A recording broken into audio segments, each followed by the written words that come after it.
പേര് Sahra Shamsuddin. Saint Xavier English medium സ്കൂളിലെ 9ാം ക്ലാസ് വിദ്യാർത്ഥിനിയാണ്. കൊച്ചേട്ടൻ്റെ കത്ത്. അമ്മ പൊന്നമ്മയല്ലമ്മേ തങ്കമ്മ.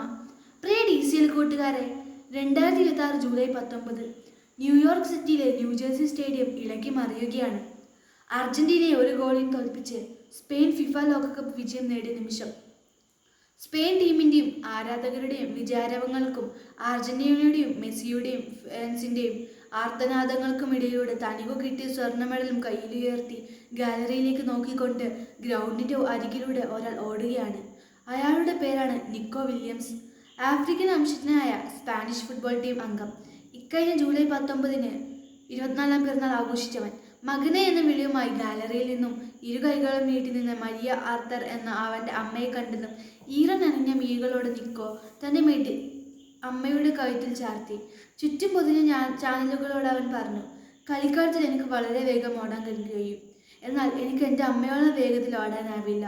കാരണം ജന്മനാടായ ആഫ്രിക്കയിലെ ഘാനയിൽ നിന്ന് രക്ഷപ്പെട്ട് സഹാറ മരുഭൂമി താണ്ടിയാണ് അമ്മയും അച്ഛനും സ്പെയിനിലെത്തിയത്. അതിനാൽ എൻ്റെ അമ്മയ്ക്കാണ് ഈ മെഡലിന് എന്നേക്കാളും അർഹത. പ്രിയ കൂട്ടുകാരെ, ലോകം കോരിത്തിരിച്ചുന്ന അനുഭവ നിമിഷമാണിത്. നിക്കോ പറഞ്ഞത് സത്യമാണ്. വെറും 3 പതിറ്റാണ്ടുകൾക്ക് മുമ്പ് ആഫ്രിക്കയിലെ ഘാനയിൽ നിന്നും അഭയാർത്ഥികളായി സഹാറ മരുഭൂമി കാൽനടയായി നടന്ന് സ്പെയിനിലെത്തിയ ഫെലിക്സ് വില്യംസിൻ്റെയും മരിയ ആർത്തറിൻ്റെ മക്കളാണ് സ്പെയിൻ നാഷണൽ ഫുട്ബോൾ ടീം അംഗങ്ങളായ ഇനാക്കി വില്യംസും നിക്കോ വില്യംസും. നിക്കോയുടെ കഥ കേട്ടപ്പോൾ ഘാനയിൽ നിന്നും സഹാറ മരുഭൂമിയിൽ സ്പെയിനിലെത്താനുള്ള ദൂരം ഗൂഗിൾ മാപ്പിലൂടെ കണ്ടെത്താൻ ശ്രമിച്ചു നോക്കി. 5700 മുതൽ 60,000 കിലോമീറ്റർ ആണ് ആ മാതാപിതാക്കൾ നടന്നത്. കാൽനടയായി നടന്നാൽ ഏകദേശം 130 മുതൽ 150 ദിവസങ്ങൾ നിർത്താതെ നടക്കണം ഈ ദൂരം പൂർത്തിയാവാൻ. ഒരു പക്ഷേ അവർ ഘാനയിൽ നിന്നും അൾജീരിയയിലൂടെ സഹാറ കടന്നു ഒറാനിൽ നിന്ന് കപ്പൽ കയറി അലിക്കാൻ്റെ തീരത്തടിഞ്ഞ് ആഗോസ്റ്റിലൂടെ സ്പെയിനിലെത്തിയിട്ടുണ്ടാകാം. അല്ലെങ്കിൽ വെസ്റ്റ് സഹാറ വഴി നടന്ന് മൊറോക്കോ കടന്ന് ജിബ്രാൾട്ടർ കടലിലൂടെ സ്പെയിനിലെത്തിയിട്ടുണ്ടാകാം. കൂട്ടുകാരെ, നിങ്ങളുടെ ഇന്നിലേക്ക് നിങ്ങളുടെ മാതാപിതാക്കൾ നടന്നു തീർത്ത ഇന്നലുകൾ എത്ര പേർക്കറിയാം?